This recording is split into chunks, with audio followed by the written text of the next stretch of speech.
Hello, my fellow geeks. This is the Indian AvGeek, and I'm Vishal Mehra.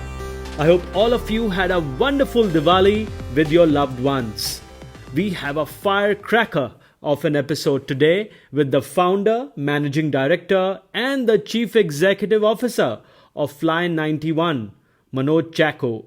If you've been following Indian aviation for a while, you would know of him from his stint at Kingfisher Airlines. Besides that, he's worked with Emirates, American Express, SOTC, and WNS. Now, he is in the captain's seat at FLY91, a pure-play regional airline based out of Goa. Welcome to the Indian AvGeek, Manoj. Hi Vishal. Good to be here today. Manoj, like I was just saying, your background spans Emirates, Kingfisher, American Express, SOTC, before you started FLY91. What got you interested in aviation in the first place? Yeah, so I've been, I think aviation has kind of been in my blood right from my school days. Always fascinated about airplanes, always fascinated about things that fly.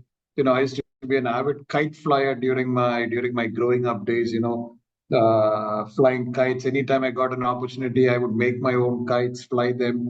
So it was always fascinating to see something fly. I think was one of those really mesmerizing moments for me, and it just kind of stayed with me. My first viewing of an aircraft was, I guess, when I was 8 years old. And I think the love for airplanes never went away. So I think that's how aviation stayed with me. And in my career, at some point of time, I moved into aviation and stayed here all along. Till December 2022, you were the EVP at WNS. What led you to thinking of FLY91? What was your inspiration? So Vishal, Fly91 was a dream that was with me for maybe more than 8 to 9 years. Okay, in fact, I always believed that India's got the potential, has got a huge potential for aviation, and a huge potential for regional aviation. And this really kind of came to light around the time when Kingfisher Airlines, where I was the EVP commercial, was on the verge of closure. And I realized that we had a beautiful regional network of ATR aircrafts, 28 of them, flying into tier two, tier three cities, actually making money. And that is when the seed was there, saying that, listen, India's got this huge growing population. India's growing in the tier two, tier three, tier four cities. And what was really happening is all the airlines were focusing on the main metro connectivity, metro to tier two city connectivity, but not beyond that. And the money actually was, and the business actually was in the smaller towns and cities. So for me, the seeds of Fly91 was sowed at that point of time. Of course, it started off as a weekend over a beer conversation to say, hey, let's start an airline. But then about 4 years back, it got serious. That's when we kind of started putting a business plan together, started talking about funding and, started talking to investors and all of that stuff. And really, December 22 was the culmination of possibly 8 years of a dream, 4 years of hard work, and the start of Fly91. So it's been a long journey. So many great ideas start over a chill mug of beer. Can you explain to our listeners briefly what's the business model of FLY91? Okay, so very interestingly, I say this, and I've said this multiple times, that we are not in the service industry. We are in the transportation business, and we are in the transportation business to transport people and goods on what we call as the last mile of the journey. So our mission is to actually provide last mile connectivity in Bharat. And that's really what we are focused on. again, the way we built our business, the way we built our technology is we are not competing with anybody. We are here to coexist. We are happy to carry a person to his last mile, irrespective of where he comes in on. So he could come in on an international airline, he could come in on a domestic airline, he could come in by bus, he could come in by ship. We don't care how he comes, but we are here providing the last mile connectivity.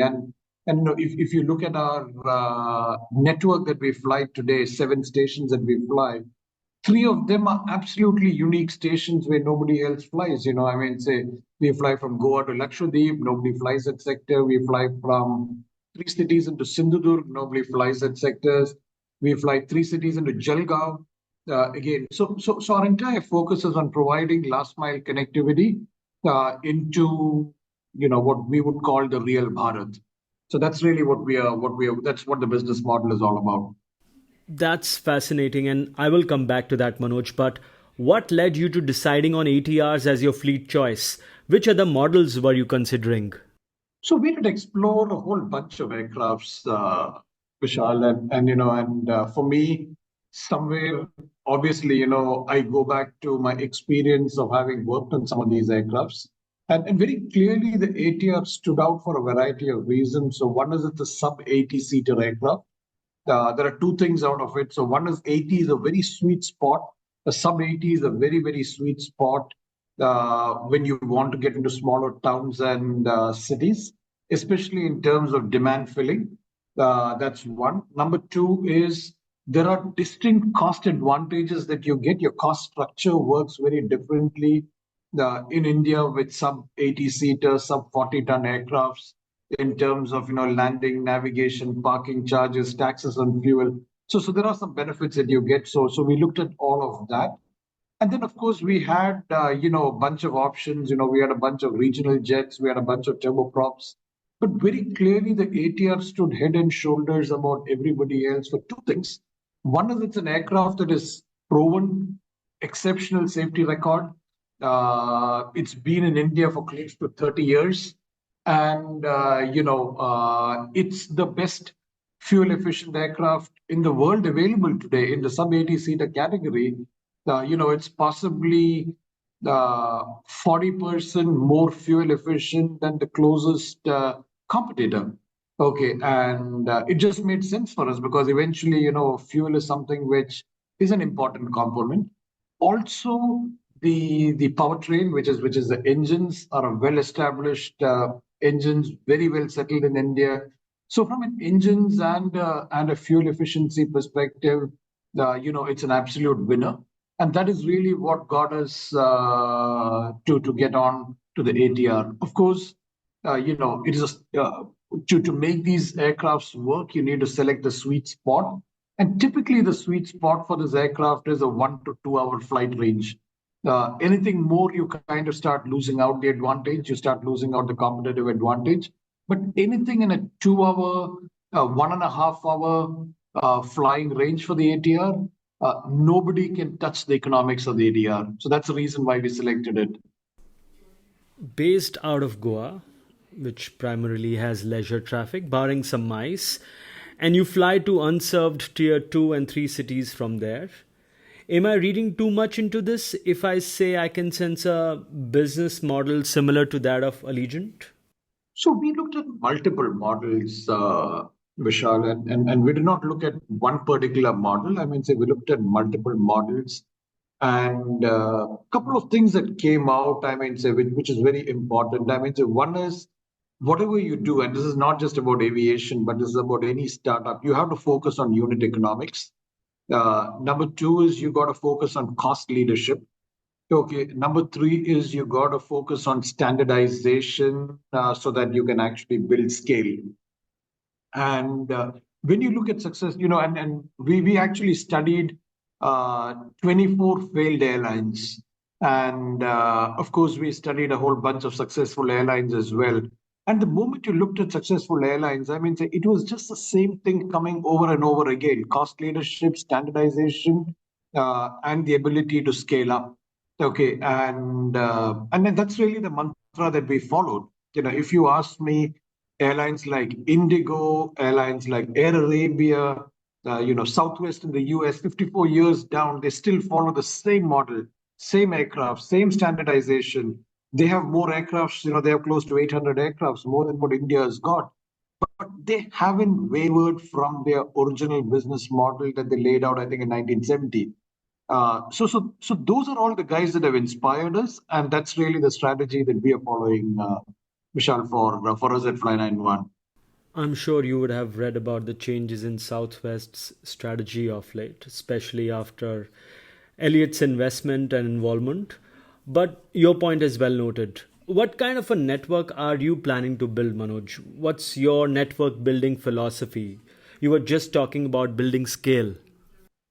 Okay, so we've got some very simple guiding philosophy. So one guiding philosophy that we have is, don't boil the ocean. Keep the business model very, very simple.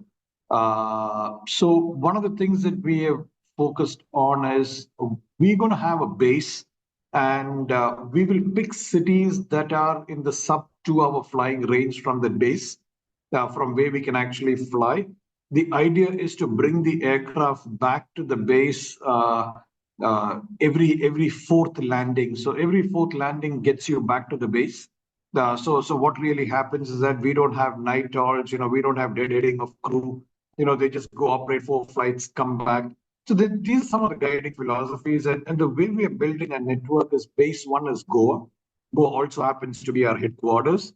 Our first 6 aircrafts are going to be parked in Goa. Then we will move to base two, where the next 6 aircrafts will be based.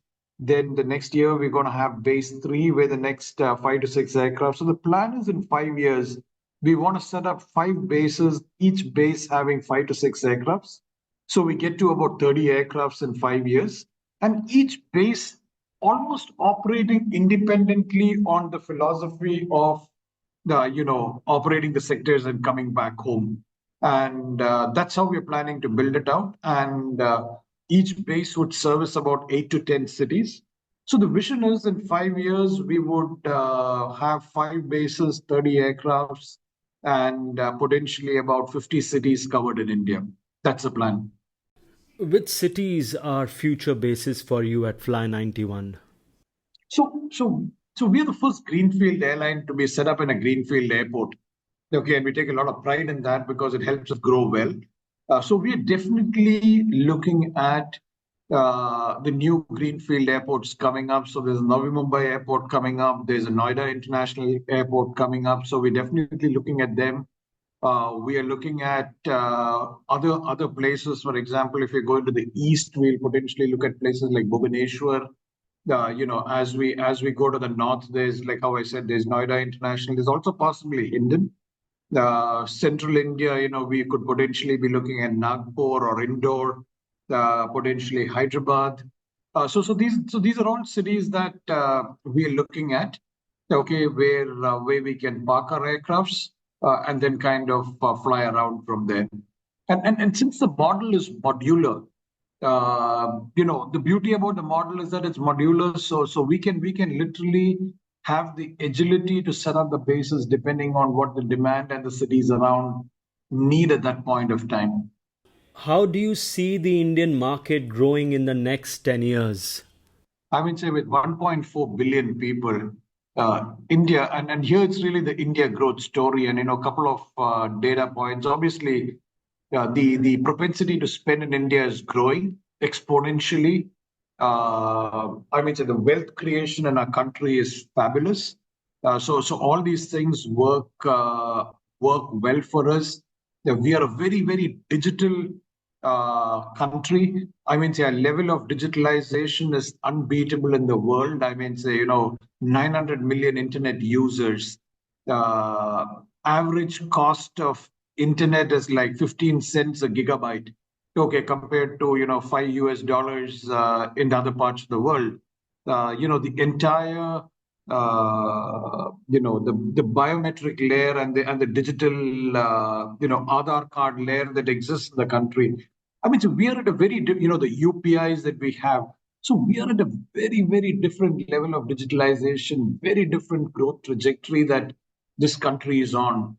Okay, and clearly air transportation And other forms of transportation, typically what we have seen worldwide is grow at an exponential rate because of the kind of growth that is going on. So I'm extremely bullish about India as a country, and of course, equally bullish about aviation in India. We're the second fastest growing market in the world for aviation. I mean, in fact, if I was to hazard a guess, we are just about to possibly break into becoming the fastest growing aviation market in the world. Which other country in the world has actually got 1,500 brand new aircrafts on order?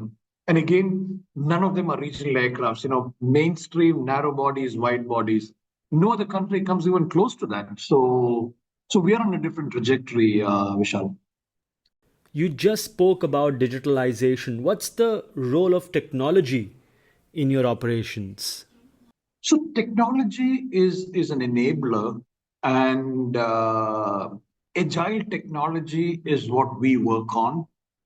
Simple technology is what we work on. It's really the tech design which is more important for us. And I would say that Fly91 has actually come out with some amazing innovations, which interestingly large airlines don't even have. So as an example, we are the only airline in the world. The moment you buy the ticket, you actually get the boarding card. We just don't have check-in as a process. The moment you buy a ticket, you're auto checked in, and what you get in your WhatsApp or your email is actually your boarding card. Okay, which is amazing. I mean, it's something which no other That's airline does.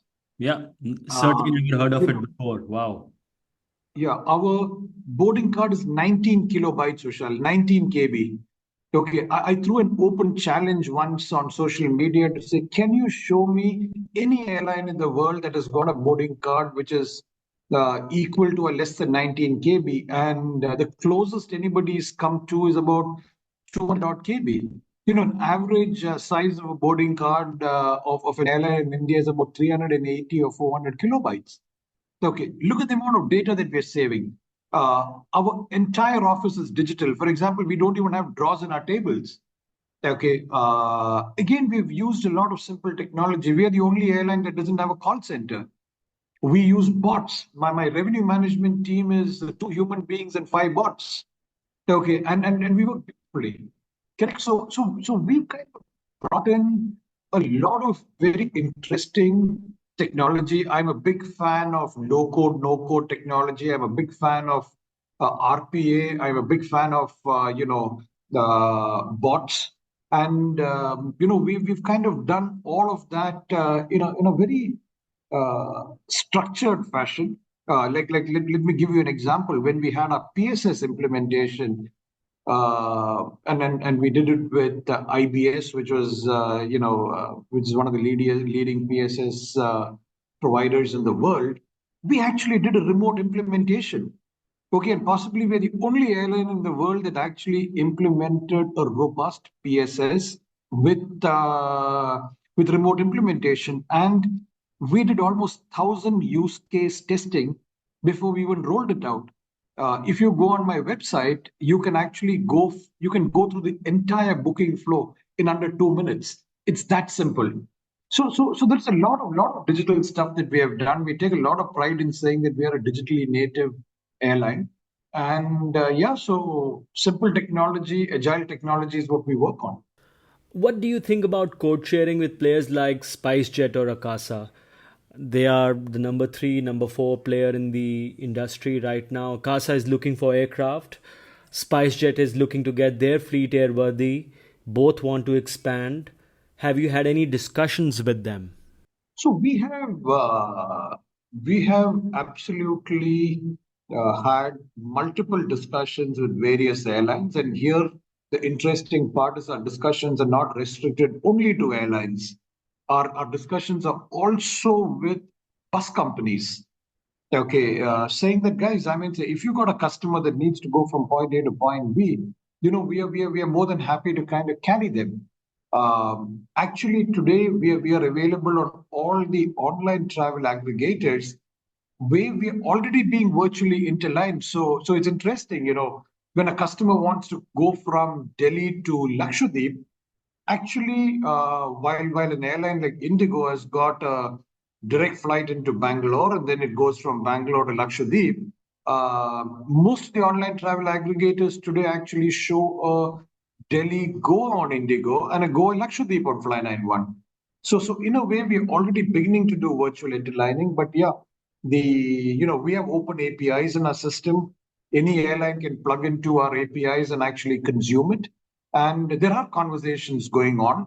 I would actually say it's more for them to kind of plug in with us and than the other way around. But yeah, we're absolutely open. We're not close to the idea at all. What do you think of the American regional airline model, where regionals fly for bigger airlines, including rebranding and selling full capacity? Do you think a model like that can work in our country? Of course, it can. Absolutely, it can. Again, it depends on how in India traditionally, the airlines have actually tried to do their own regional airlines. Like, for example, Jet had its regional fleet, Kingfisher had its regional fleet, SpiceJet has got its regional fleet, Indigo has built its regional fleet. But if you go back and look at the US story, I mean, say what they realized is that if you want to be successful, you need to stay focused on one aircraft type. Okay, and the reason why this failed and the reason why the US market actually developed this model is precisely for that. There are nuances around flying a particular aircraft type. Okay, and I think in India the market will soon realize that. So tomorrow, for example, again, the largest carrier, let's take Indigo as an example. I mean, say they are amazing on the 320s. They know the 320s inside out. I mean, obviously they're getting into the wide bodies right now. The region becomes a distraction. Okay, if you take all the other airlines, regional becomes a distraction, or different aircraft type becomes a distraction. Or tomorrow, let's say we guys say we want to go into the narrow body space, it becomes a distraction for us. We are no longer the experts in what we are trying to do. So there is huge merit in the American model. I am very sure that India will evolve to that stage where the large mainstream carriers would absolutely want to have the exclusive arrangements with regional carriers like Fly91.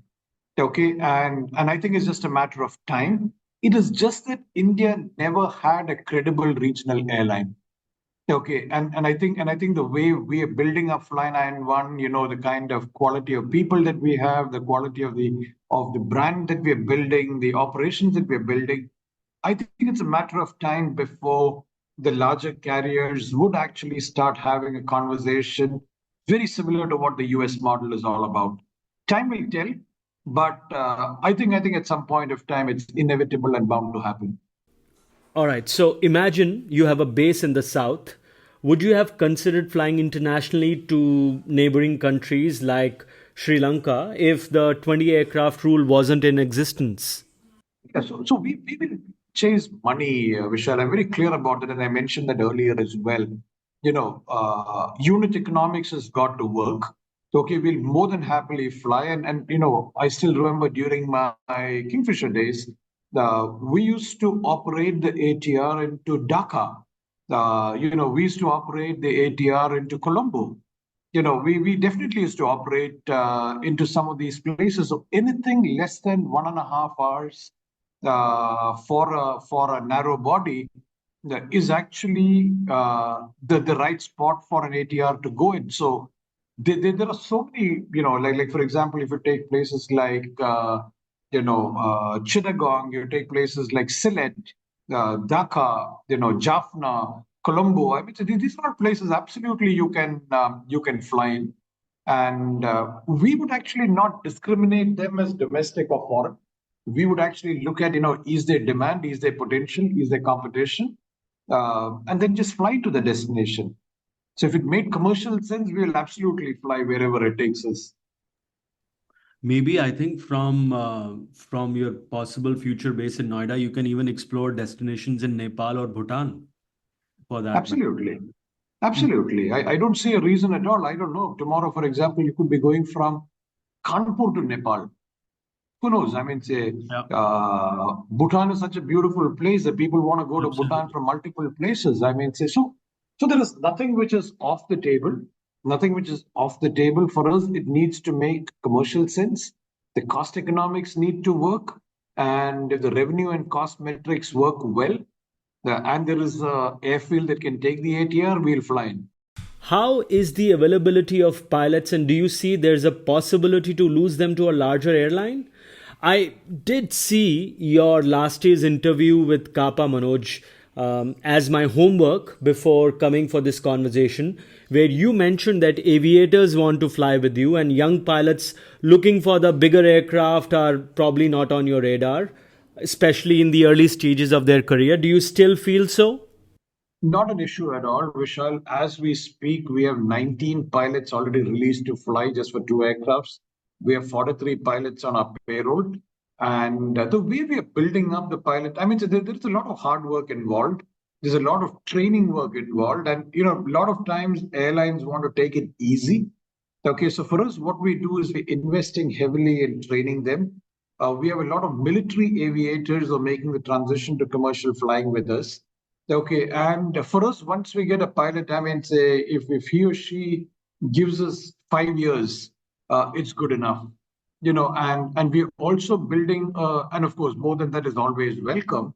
And then we're also building a very strong pool of youngsters who will eventually take command with us. So today, out of the 43 pilots, we have almost 25 youngsters who are actually starting off their commercial flying with Fly91. Okay, they're already flying with us. Some of them already started their flying training, so you've got very experienced aviators in the left seat. And the idea is to be self-reliant and self-sufficient. And if you pick them up young and they stay with you, typically they will stay with you at least for about 8 years, because it's about 4 years till they get to the left seat, and then possibly another 3 years in the left seat. So that gives you a 7 to 8 year window, and we've been very comfortable. Out of the entire lot of 43 pilots, we only have about 5 expat pilots. The rest are all Indian. We have a bunch of guys who actually moved in from the larger jets. We've got people who used to fly the 300s, the 330s, who kind of flown for some of the best airlines in the world, coming back again for the lifestyle, again for the fact that they can get to go home to their families every day, no night halts, no deadheading. So there's a particular lifestyle as well. And you are based in So Goa. I mean, that's a yes, great and based in Goa. incentive. That's Yeah. correct. You're based in Goa, so that's a huge plus. So, so I don't see pilots to be an issue. Of course, you need with any highly skilled professional, whether it's pilots, engineers, you have to take care of them. So one of the things we have done very clearly is we benchmark salaries with the industry leader. Okay, so people when they come to fly for us, they are not worried about their salaries and things like that. They know that we match the market, and we give them a good quality of work life. So that's what attracts them to us. Good segue to talk about monies. Are Udan routes more profitable than non Udan routes for you?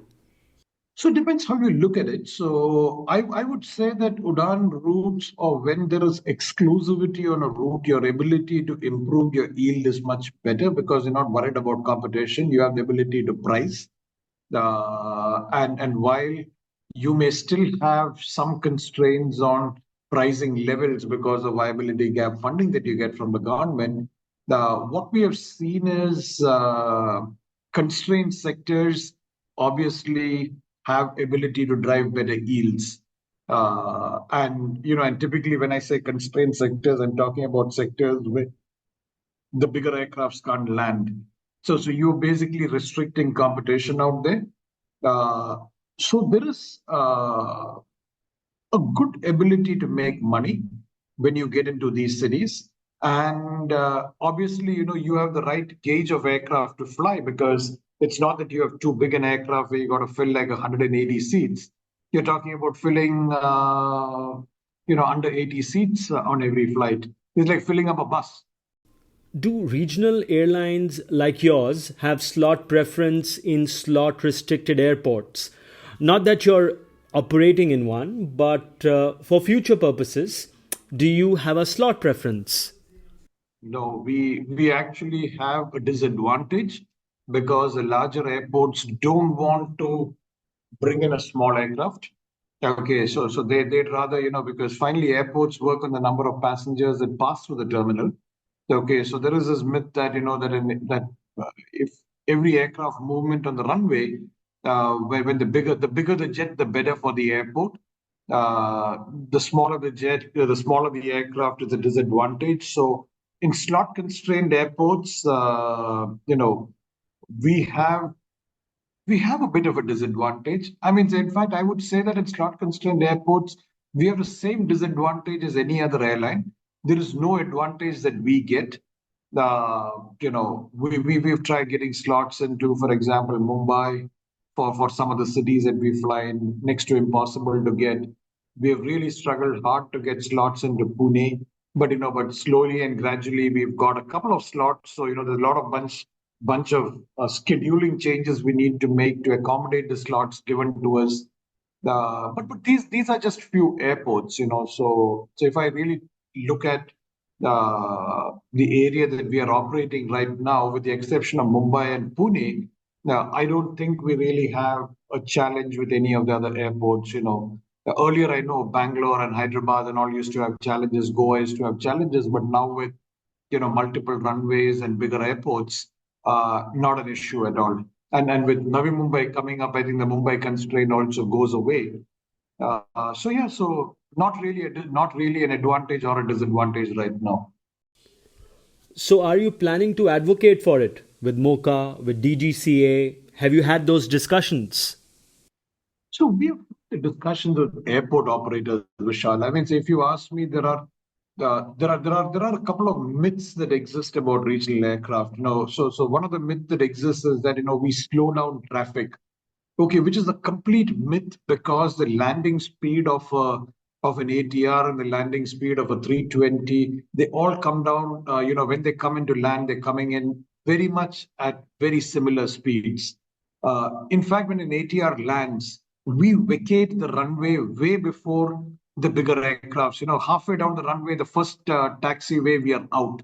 Similarly, when we want to take off, we don't have to go occupy the entire length of the runway. We are on the runway, and half the time, half the distance, we are up in the air. So actually, it is a complete myth that we guys take more time. Okay, in fact, we give an advantage of giving more time back to the airport operator, and we've been able to actually prove it with numbers. Okay, that's number one. Number two is, and this is a discussion that we're having with airport operators, is the ATR has actually got the ability to power in and power out, which basically means that you don't have to go through this entire pushback process and all that stuff. Unfortunately, many of the large airports in India, at the designing phase, they have not included power in, power out bays. So we are advocating for that. So we've had multiple conversations with the large airports to say, guys, if you can create a bunch of power in, power out bays, forget for Fly91, any regional aircraft can actually power in, unload get the passengers off, get the passengers in, and just power out and go. Okay, so these are small things that actually help the airport operators. Okay, so there are conversations, very serious conversations going on. There are, of course, technical challenges and technical issues that the airport operator need to work through. But those conversations, at least, I think we are the first airline to actually have initiated these conversations. Again, Rome wasn't built in a day, but we are confident that it's a matter of time before all the main airports and all the airports would actually create powering in and powering out bays for regional aircrafts. It's going to be a game changer. And my final question is something we briefly discussed on our call earlier. What's your marketing strategy going forward for Fly 91, Manoj? So our marketing strategy is a bunch of things. So one is, we like to keep our communication simple. We like to keep our communication authentic, and we like to build our brand organically. Okay, because end of the day, one of the things that I've learned, in my many years of working for various brands and having been a marketer myself, is what you build organically stays. In today's social media world, I mean, say you can get a million eyeballs, by throwing money. As a multiple ways to kind of boost your brand, build your brand, get some sales, stuff like that. But eventually, if you don't build it authentically, if you don't build it organically, if you don't build it structurally, it doesn't stay. It all goes away. So for us, those are the three guiding philosophies on which we are building our brand. We keep the communication extremely simple. We try to talk the language what the person understands. So that's really what our philosophy is all about, Vishal. And I love Bharat Unbound. I think it's a Yeah, fantastic. thank you for that. Manoj, thank you very much. You've been very kind with your time and I appreciate it. Best wishes to you and the entire Fly 91 team. Thank you so much, Vishal, for your wishes, and wish you also all the very best. I mean, say for us, if you really ask me, it's AV geeks and people passionate about aviation that are really the wings, the wind under our wings. So thank you for having me today, and wish you all the very best. Fly 91 has recently launched daily flights connecting Pune to Goa, targeting leisure and MICE, as well as Pune to Jalgaon, serving business travelers and tourists. Manoj came across as genuine and dedicated to building the airline for Bharat. Time to say the usual before I say mioche for the week. As always, we are streaming on Spotify, Apple Podcasts, Amazon, and all other major podcast apps. Do take out 30 seconds, rate us, and leave us a feedback. It helps. And with that, I wish you well and happy flying, my friends.